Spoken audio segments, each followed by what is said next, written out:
ಕರ್ನಾಟಕದ ಮಹಾಜನತೆಗೆ ನಮಸ್ಕಾರ. ನಟ ಸಾರ್ವಭೌಮ ನಾಟಕ ರತ್ನ ಎಚ್.ಡಿ. ಕುಮಾರಸ್ವಾಮಿ ನಾಟಕ ಮಂಡಳಿಯಿಂದ ಬಿಡದಿಯ 35 ಎಕರೆಯಲ್ಲಿ ನಾಟಕ ಪ್ರದರ್ಶನ. ನಾಟಕದ ಮುಖ್ಯ ಪಾತ್ರಧಾರಿ ಎಚ್.ಡಿ. ಕುಮಾರಸ್ವಾಮಿ. ನಾಟಕದಲ್ಲಿ ಶಕುನಿ ಪಾತ್ರಿ ಆರ್ ಅಶೋಕಣ್ಣ. ದುಶ್ಯಾಸನ, ಹೆಣ್ಣಿನ ಬಗ್ಗೆ ಅಪಾರವಾದ ಗೌರವ ಇಟ್ಕೊಂಡಿರ್ತಕ್ಕಂತಹ ದುಶ್ಯಾಸನ ಪಾತ್ರವನ್ನ MLC ರವಿಕುಮಾರ್ ಅಥವಾ ಚಲವಾದಿ ನಾರಾಯಣ ಸ್ವಾಮಿ ಅವರು ನಿರ್ವಹಿಸಲಿದ್ದಾರೆ. ಸಮಯ ನನ್ನ ವಾಚು 75 ಲಕ್ಷದ್ದು, ಕುಮಾರಣ್ಣಂದು simple watch. Mostly simple watch ಅಲ್ಲಿ ಕರೆಕ್ಟ್ ಟೈಮ್ ಕಾಣಿಸುತ್ತೆ. ಸೊ ಸಮಯ ಕುಮಾರಣ್ಣನೇ ನಿಗದಿ ಮಾಡ್ತಾರೆ.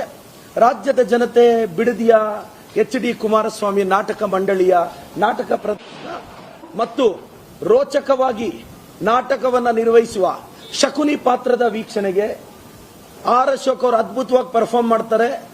ಮತ್ತೆ ದುಶ್ಯಾಸನನ್ನ ಮೀರಿಸುವ ದುಶ್ಯಾಸನದ ಪಾತ್ರಕ್ಕಾಗಿ ಚಲವಾದಿ ನಾರಾಯಣ ಸೋಮಣ್ಣ, MLC ರವಿಕುಮಾರ್ ಅವರು ರಿಹರ್ಸಲ್ ಇದ್ದಾರೆ. ದಯವಿಟ್ಟು ಈ ನಾಟಕ ಪ್ರದರ್ಶನಕ್ಕೆ ಬನ್ನಿ ಅಂತ ರಾಜ್ಯದ ಜನತೆಯನ್ನ ಆಹ್ವಾನಿಸ್ತೀನಿ. ಸ್ಥಳ ನಿಖಿಲ್ ಕುಮಾರಸ್ವಾಮಿ ಅವರ 35 ಎಕರೆ.